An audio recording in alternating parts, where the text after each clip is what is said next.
Hi guys, today I am here with a special friend, Troy from Live Local. His passion is to go out and experience local restaurants and bring you his favorites.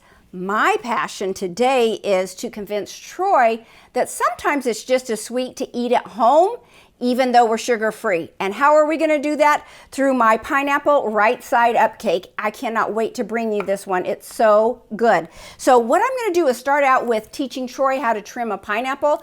I have learned to do it in 1 minute because usually people don't want to trim pineapples because it seems too cumbersome. I'm here to convince you otherwise. So what I do, let's put our pineapple on the side, and I will say that these are bigger than normal. We got these at Costco. Usually the ones from Dillon's are much smaller. So I start with trimming off the bottom. Are you left-handed? I'm left-handed. Oh my gosh.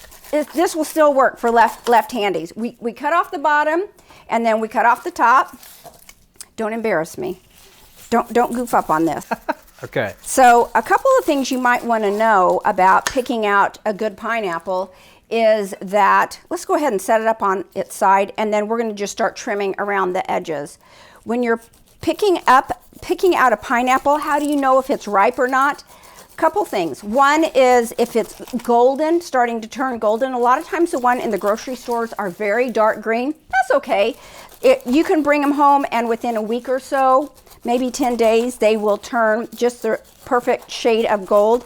Also, if you squeeze them, if there's very little give, just a little tiny give in there, that's another indicator. And you can also smell the very bottom of the pineapple. You did? I knew the smell test. It's a beautiful little sweet smell, and you know that it's ripe. Okay, once we are here, very good. Is that good enough? Yeah. I think I missed a piece on the back. Oh. I'm going to keep moving, and he'll catch up, guys. So, and I should have had you time us so that you know that I am true to my word about it being 1 minute. Cut it in half, and then I cut it in half again. Trust me, it goes fast, and it's so worth it. So once you have the 4 quarters, then you know how you have this spine down the middle? I just lay it on its side and just trim out that spine very easily. And that comes out, and I just do that for all 4 sections. And then once you have the spine cut out of each of them, it's pretty easy then just to, you know, make a few slices and dice it up. But yes, I wish you would have timed this, because if you're really concentrating, you can totally do this in 1 minute. So once you have the spines removed, then as I said, you just start trimming sections and cutting it into bite-sized pieces. What I'm going to do is set my pineapple behind us while Troy... I'm going to try not to cut my finger Please off. don't do that. So next what we do, if we weren't filming, I have 3 extra large bananas in here, and I have already beat them with my mixer. This recipe is so easy, very few ingredients. So in addition to the 3 cups or the 3 extra large bananas, I have 6 extra large eggs that I have beaten. I would still continue to beat that with the beaters. After that, we just add in 3 cups of oats. I use the regular. I don't really like the instant so much. I think they just cook up nicer and are less mushy. We have a dash of cinnamon, a teaspoon of baking powder, and a dash of vanilla. He's eating all the product. We just stir that in. It's so good. Isn't it different? Very sweet. Yeah. So in addition to that, so a normal smaller pineapple usually yields about 3 cups. This is 3 cups of pineapple. I just add that to my bowl, and that's done. We are done with the cake part. It's that simple. So you've got eggs, oats, pineapple. I think I could even do that.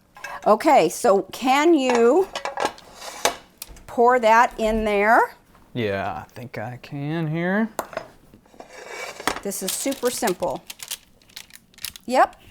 Okay, set that down. Perfect. So you have that in I do the parchment lined because I'm lazy and I don't want to have to clean up anything after.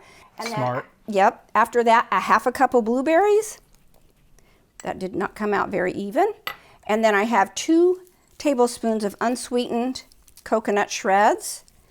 And then 2 tablespoons I don't know if I said 2 teaspoons or 2 tablespoons on the coconut, but it's 2 tablespoons. And then it just goes in the oven at 375 for 35 to 40 minutes. Super easy, comes together fast. Great treat for your whole family.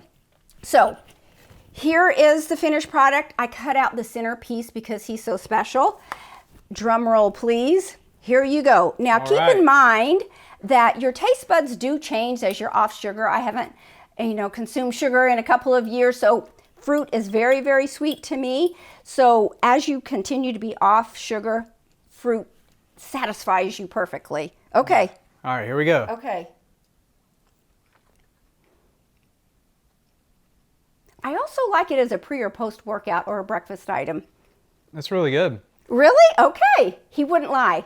I wouldn't lie. He signed a disclaimer not to lie. So maybe this will convince Troy to try a few things at home to add to his repertoire of living local here in Wichita. Thanks so much for joining us, guys. See you later. Bye-bye.